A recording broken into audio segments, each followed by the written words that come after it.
রমাদানে আমরা তারাবি খুব সুন্দর করে আদায় করবো ইনশাআল্লাহ। তারাবিকে গুরুত্ব দিবেন, এটা অত্যন্ত গুরুত্বপূর্ণ একটা ইবাদত। এখানে রাকাত সংখ্যা নিয়ে ঝগড়া করবেন না, রাকাত সংখ্যা নিয়ে ঝগড়া না করে নামাজের কোয়ালিটি বাড়ানোর চেষ্টা করবেন। নামাজটা হবে কোয়ালিটিফুল। 2 রাকাত নামাজ দেখলে মনে হবে চোখ জোড়ানো নামাজ, লম্বা কেরাত, লম্বা রুকু, লম্বা সেজদা, এবং সেজদায় বেশি থেকে বেশি দোয়া করবেন। রমাদানে সেজদায় বেশি বেশি দোয়া করবেন, কারণ আল্লাহ পাক বলেছেন, আল্লাহ রাসূল বলেছেন যে বান্দা আল্লাহর এত কাছে কখনোই যেতে পারে না যত কাছে সে সেজদারত অবস্থায় থাকে। সেজদারত অবস্থায় আপনি যা চাইবেন আল্লাহর কাছে সেটাই কবুল হয়ে যাবে ইনশাআল্লাহ। আল্লাহ পাক আমাদেরকে বেশি বেশি সেজদায় দোয়া করার তৌফিক দান করুন, আমিন। তারাবির নামাজে অনেক সেজদা পাবেন, প্রত্যেকটা সেজদায় 1-2টা করে দোয়া করবেন। আল্লাহ পাক কি খুব কঠোর? আপনি যদি কোনো দোয়াই না জানেন, আপনি ধরেন কোনো দোয়াই জানেন না, আপনি সেজদায় গিয়েছেন, বাংলাতেই বলেছেন আল্লাহ আমাকে মাফ করে দাও, আল্লাহ কি মাফ করবেন না? আল্লাহ কি বলবেন কেন আরবিতে বলো নাই? এত কঠিন করি কেন আমরা ইসলামকে?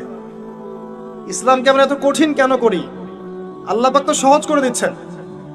একজন ব্যক্তি আরবিতে কথা বলতে পারে না, আরবির দোয়া কালাম তার মুখস্থ নাই, অল্প কিছু আছে, বাকি সে পারে না। এখন সে সেজদায় গিয়ে বাংলায় যদি আল্লাহকে বলে ফেলে আল্লাহ আমার সন্তানটা অসুস্থ, তাকে শেফা দিয়ে দাও, আল্লাহ আপনাকে শুনবেন না? এই ভাষা কি আল্লাহ সৃষ্টি করেন নাই? আমরা ইসলামকে সহজ করে দেই। রমজানে তারাবির নামাজে বেশি বেশি দোয়া করবেন, এবং রোজা রাখা অবস্থায় আপনি বেশি বেশি দোয়া করবেন। 3 জন ব্যক্তির দোয়া ফেরত দেওয়া হয় না, 3 জন ব্যক্তির দোয়া ফেরত দেয়াই হয় না। তার মধ্যে একজন হচ্ছে যে ব্যক্তি রোজাদার, রোজা রেখেছে, দোয়া করছে। রোজাদারের জন্য 2টা আনন্দের মুহূর্ত আছে। একটা হচ্ছে ইফতারের সময়, যখন সে ইফতার করে, একটা হচ্ছে যখন এর প্রতিদান আল্লাহ পাক দিবেন পরকালে, ওই সময়টা সে অত্যন্ত খুশি হয়ে যাবে। রোজাদার ব্যক্তির মুখের ঘ্রাণ, যে দুর্গন্ধটা বের হয়, এটা আল্লাহর কাছে মেশকম্বর হচ্ছে বেশি পছন্দনীয়। রোজা অবস্থায় বেশি বেশি দোয়া করবেন, নিজের জন্য, পরিবারের জন্য, সমাজের জন্য, রাষ্ট্রের জন্য, আমাদের মুসলিম উম্মার জন্য, সবার জন্য দোয়া করবেন। দোয়াকে সংকীর্ণ করবেন না, সবার জন্য দোয়া করবেন।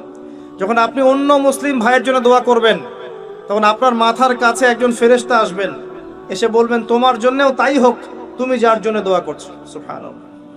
আপনি দোয়া করেন যে আল্লাহ আবু তোহা ভাইকে তুমি দীর্ঘ নেক হায়াত দিও, তাহলে দেখবেন আপনার মাথার কাছেই ফেরেশতা এসে বলবে যে তোমার জন্যও তাই হোক। এটা পলিটিক্স করলাম আপনাদের দোয়া পাওয়ার জন্য, তো এই দোয়া করবেন।